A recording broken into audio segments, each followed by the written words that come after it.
Halo teman-teman semuanya, dimanapun teman-teman berada. Assalamualaikum warahmatullahi wabarakatuh.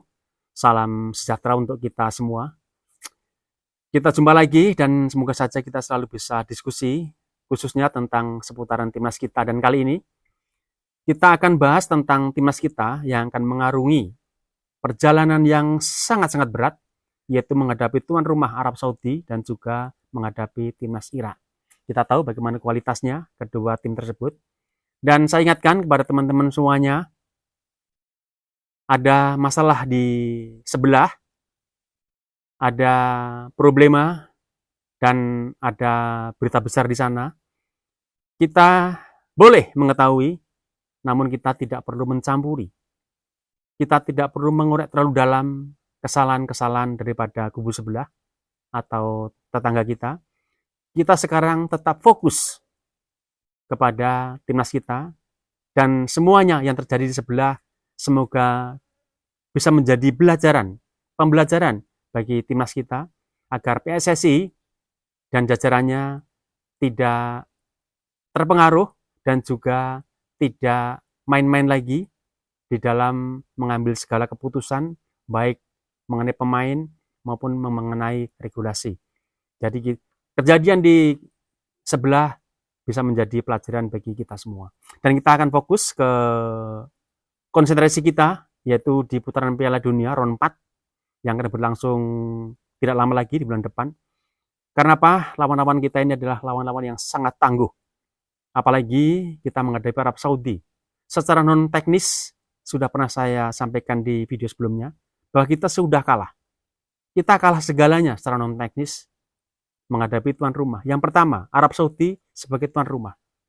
Tentu banyak diuntungkan secara psikologis maupun secara non-teknis seperti yang saya sampaikan. Kemudian cuaca, tentu saja timnas Arab Saudi sudah terbiasa dan kita butuh adaptasi. Kemudian secara penonton, kita juga kalah karena kita hanya dibatasi, kalau tidak salah, sekitar 8% dari kapasitas yang ada, yang saya baca sekitar 50.000 penonton. Jadi bisa kita bagi kalau kita hanya mendapatkan 8%, tentu jauh sekali, minim sekali. Dan tentu saja penonton yang di sana nantinya akan memaksimalkan untuk mendukung daripada perjuangan timnas kita. Tentu saja pekerjaan berat, jadi penonton tetap memiliki pekerjaan, memiliki andil sebagai pemain ke-12. Walaupun jumlahnya sedikit, tentu nanti akan memberikan dampak yang positif kita harapkan. Kita bisa memberikan psikologi bagi pemain kita saat bertanding melawan tuan rumah Arab Saudi. Kemudian wasit. Ini yang sangat luar biasa, ini sangat berdampak kalau kita tidak hati-hati. Wasit dipilih dari Kuwait, yang mana kita tahu timnas Kuwait baru saja, atau kubu Kuwait, baru saja membatalkan matchday melawan timnas kita, di kandang kita, dan secara sepihak dan juga mendadak. Semua persiapan sudah diadakan dari panitia, mulai dari lapangan, waktu, penonton, mungkin sudah ada yang membeli tiket, kemudian secara sepihak dibatalkan begitu saja tanpa konfirmasi sebelumnya. Tentu saja ini pukulan yang sangat luar biasa, dan sekarang wasitnya dipilih dari Timur Tengah, regional Timur Tengah, yaitu dari Kuwait. Tentu saja ini, kalau kita berpikir secara mendalam, tentu timnas kita akan berpengaruh, akan terpengaruh. Namun kita harapkan, kita doakan, dan kita dukung agar timnas kita dan juga pelatih kita tidak terpengaruh dengan hal ini. Secara non-teknis, walaupun kita sebenarnya sudah kalah, namun janganlah terpengaruh. Kita hadapi dengan teknis. Secara teknis, tentu saja kita memiliki keunggulan. Bukan kita meremehkan Arab Saudi atau kita menyanjung tim kita, namun ini adalah fakta. Timnas kita memiliki pemain-pemain yang sangat bagus, mulai dari penjaga gawang sampai dengan lini serang. Apalagi nanti kalau Oloromeni bisa hadir, Oloromeni bisa diturunkan, dan Oloromeni dalam keadaan bugar, performa terbaiknya keluar, tentu saja saya yakin akan bisa menyulitkan lawan saat menghadapi timnas tuan rumah, yaitu Arab Saudi.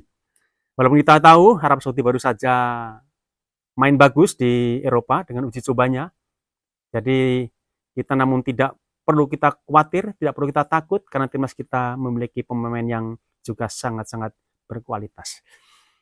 Kemudian yang kedua, kita akan menghadapi timnas Irak. Kita tahu, kemarin timnas Irak di Piala Raja di Thailand, hasilnya juga tidak begitu menggembirakan karena hanya bermain dengan Hong Kong dengan jumlah gol yang tidak banyak. Kemudian melawan tuan rumah Thailand di final juga dengan gol yang minim, yaitu 1 gol, kalau tidak salah dengan sundulan kepala. Dan pada akhirnya pencetak gol mendapat kartu merah karena dengan pelanggaran yang sangat-sangat brutal kepada kapten pemain Thailand. Bahkan di sana ada 2 kartu yang dilayangkan kepada timnas Irak. Itu tandanya bahwa timnas Irak sebenarnya agak kesulitan menghadapi tuan rumah Thailand. Artinya, kalau kita bandingkan dengan timnas kita, tentu saja kualitas kita sedikit lebih baik daripada timnas Irak. Namun semuanya nanti akan kelihatan di lapangan. Walaupun di 3 pertemuan terakhir timnas kita selalu kalah dengan timnas Irak, namun timnas kita waktu itu belum sebaik timnas yang sekarang. Teman-teman, sekali lagi saya ingatkan, mari kita fokus konsentrasi kita menghadapi timnas Arab Saudi dan juga Irak, karena kita sekarang membutuhkan namanya konsentrasi baik dari jajaran pelatih, pemain, kemudian penonton. Penonton sekarang juga terkuras. Seperti saya sendiri. Saya sekarang ini siang malam hanya berpikir timnas kita di round 4. Kita berharap timnas kita langsung lolos ke putaran Piala Dunia tanpa melalui jalur playoff. Itu yang kita harapkan. Sehingga kita akan tenang, kita akan lega jika timnas kita melenggang ke putaran Piala Dunia di round 4 ini. Terima kasih.